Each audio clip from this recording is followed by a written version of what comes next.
जिसने मनुष्य जन्म प्राप्त करके भगवान की भक्ति नहीं की, उसने अपना मनुष्य जीवन व्यर्थ कर दिया। और सिर्फ मनुष्य जन्म ही नहीं, मनुष्य होने से पहले जो 84 लाख योनियों में घूमकर आया है, वो संपूर्ण समय उसने व्यर्थ गवा दिया।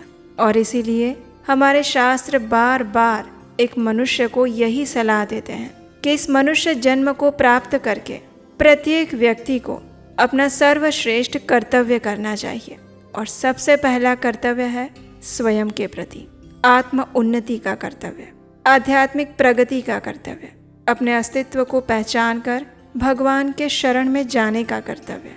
और इसी के माध्यम से वो इस जन्म मृत्यु के चक्र से सदा सदा के लिए मुक्त हो सकता है।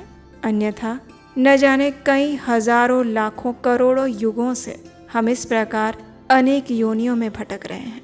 लेकिन इस मनुष्य जन्म में भगवान ने हमें बुद्धि प्रदान की है, सही और गलत के बीच में भेद करने की बुद्धि, हमारे कल्याण में क्या है उसे सोचने की बुद्धि।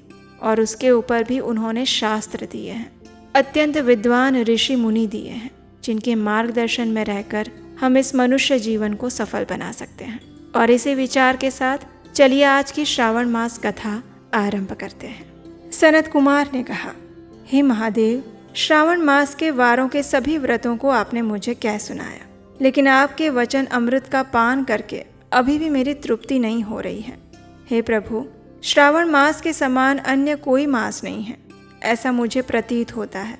इसलिए अब आप तिथियों का महत्व बताइए। यह सुनकर भगवान शिव कहते हैं, हे सनत कुमार, मासों में कार्तिक मास सबसे श्रेष्ठ है, उससे भी श्रेष्ठ है माघ मास, उस माघ से भी श्रेष्ठ है वैशाख, और उससे भी श्रेष्ठ मार्गशीर्ष है, जो श्री हरि को अत्यंत प्रिय है। विश्वरूप भगवान से उत्पन्न होने से ये चारों मास मुझे प्रिय हैं, लेकिन 12 मासों में श्रावण तो साक्षात मेरा ही स्वरूप है।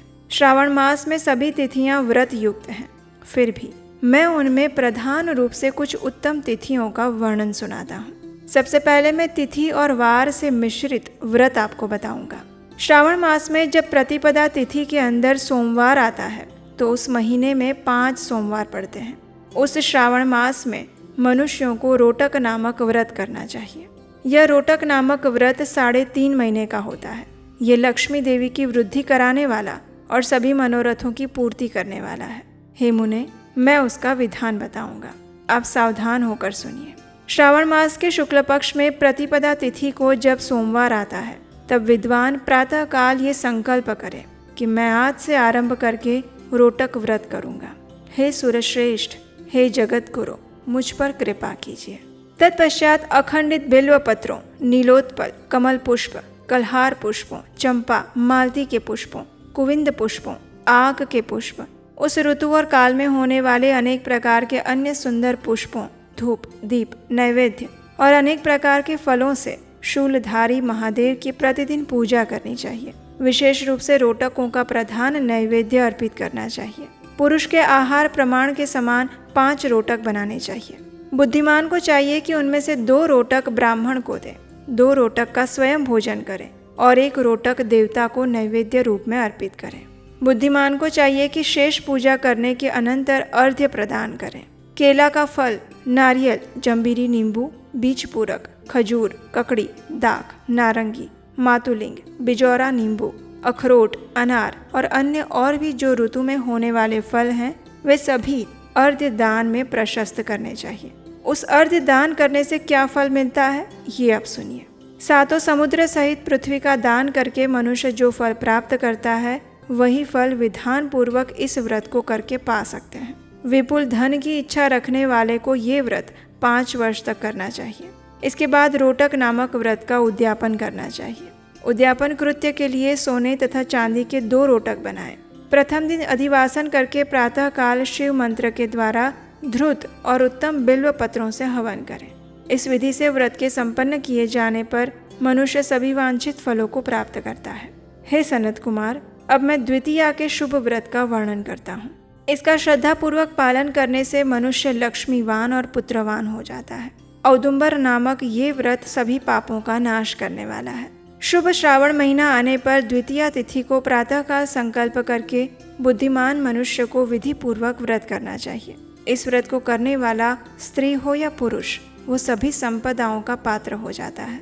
इस व्रत में प्रत्यक्ष गुलर के वृक्ष की पूजा करनी चाहिए, किंतु उसके न मिलने पर भीत पर वृक्ष का आकार बनाकर इन 4 नाम मंत्रों से उसकी पूजा करनी चाहिए।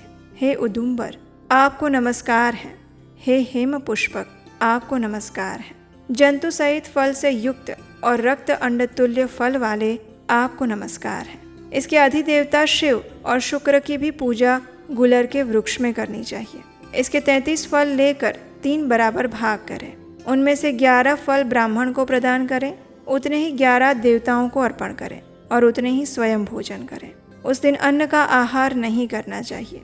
शिव तथा शुक्र का विधिवत पूजन करके रात्रि में जागरण करना चाहिए। इस प्रकार 11 वर्ष तक व्रत का अनुष्ठान करने के अनंतर व्रत की संपूर्णता के लिए उद्यापन करना चाहिए। सुवर्णमय फल, पुष्प और पत्र सहित एक गुलर का वृक्ष बनाएं। उसमें शिव तथा शुक्र की प्रतिमा का पूजन करें। उसके बाद प्रातःकाल होम करें।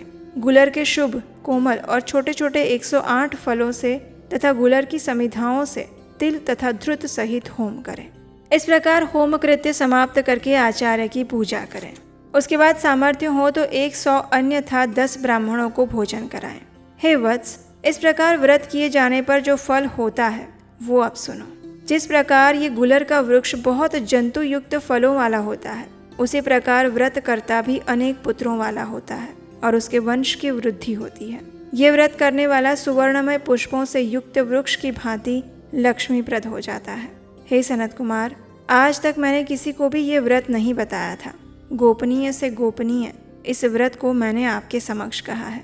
इसके विषय में कोई संशय नहीं करना चाहिए और भक्तिपूर्वक इस व्रत का आचरण करना चाहिए।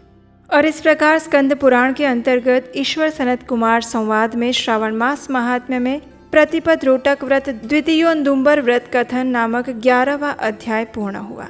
आज की कथा में आपने जो रोटक व्रत के विषय में सुना, उसमें रोटक का अर्थ है रोटी या फिर चपाती, जो हम सामान्य रूप से गेहूं के आटे से बनाते हैं, और गुलर का वृक्ष आता है जिसका उल्लेख इस व्रत में किया गया है।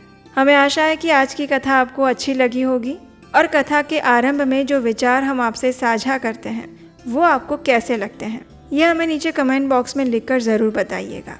आपके प्रतिभाव जानना हमें अच्छा लगेगा। और हम आपसे मिलेंगे इसी कथा श्रृंखला की अगली कड़ी के साथ कल प्रातःकाल आपके अपने चैनल उपदेश शास्त्रकम पर। हरे कृष्ण।